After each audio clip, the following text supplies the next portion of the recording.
Hi friends, I welcome you all in this exciting training session being conducted by TNB Academy. Let me explain to you that what we'll be covering in today's session. The clause 9 of the ISO 9001-2015 titled Performance Evaluation signifies the check part of the Plan, Do, Check, Act PDCA cycle. Here the organization is checking to see whether they have done the execution of activities as per plan or not. This main clause has three subclauses, namely 9.1 Monitoring, Measurement, Analysis and Evaluation, 9.2 Internal Audit, and 9.3 Management Review. The checking involves monitoring, measurement and analysis, internal audits and management review. From the outcomes of the checking process, any deviations can be identified and course correction towards continual improvement can be done by the organization. In today's session, we will be covering the clause 9.2 Internal Audit.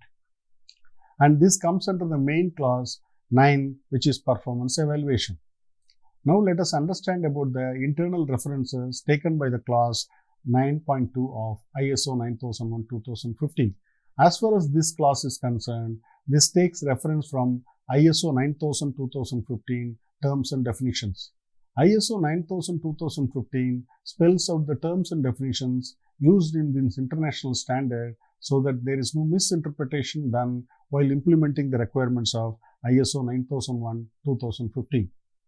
Also, ISO 19011-2018 provides the guidelines for auditing management systems. Now let me tell you what are the key learnings takeaways from this session. At the end of this session, you will be able to understand what is internal audit, how to conduct internal audits, what are all the requirements of the ISO class, what are all the requirements of this particular ISO class. Now let us begin our discussion regarding clause 9.2 internal audit. The clause 9.2.1 states that the organization shall conduct internal audits at planned intervals to provide information on whether the quality management system conforms to organization's own requirements for its quality management system, the requirements of this international standard ISO 9001-2015, and it is effectively implemented and maintained. As per ISO 9000-2015, audit is a systematic, independent and documented process for obtaining objective evidence and evaluating it objectively to determine the extent to which audit criteria are fulfilled. So you can see that it is a systematic process where each and every step of the audit process is documented, well maintained, and then it is communicated to the relevant parties, and then the audits are conducted. Okay.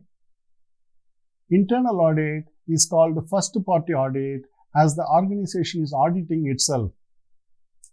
The frequency of audit is not specified in the standard, but it should be periodical in nature.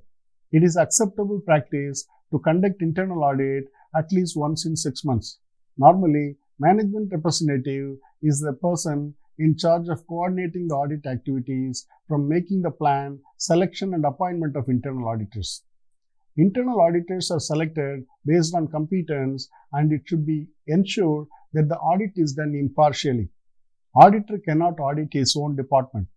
Audit criteria and scope should be clearly defined. Audit program involves preparation of audit calendar, schedule, audit checklist, audit notes, and finally audit reports. The findings of the audit can be of two types. One is OFI, opportunity for improvement, where basically some kind of suggestions, best practices in the industry can be given by the auditee. And the second point is non-conformities. This can be termed as minor or major based upon the extent and nature of the non-conformance identified. Ensuring that all the right people are included in the audit outcome. Report all the findings to the relevant managers so that there are not any surprises at the end of the audit. At the end of the audit, you will get audit results by evaluating the data collected during the audit.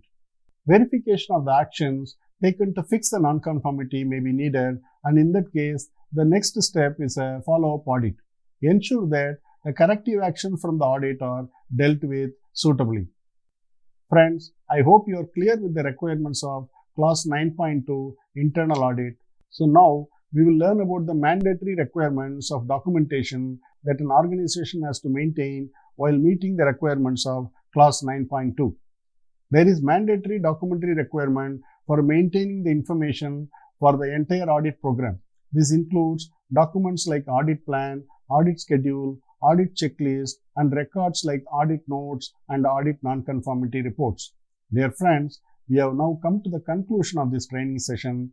I hope that you all must have understood the requirements and concepts that fall under Clause 9.2 of ISO 9001:2015. See you soon with an exciting new topic. Till then, it's me signing off. Goodbye and thank you.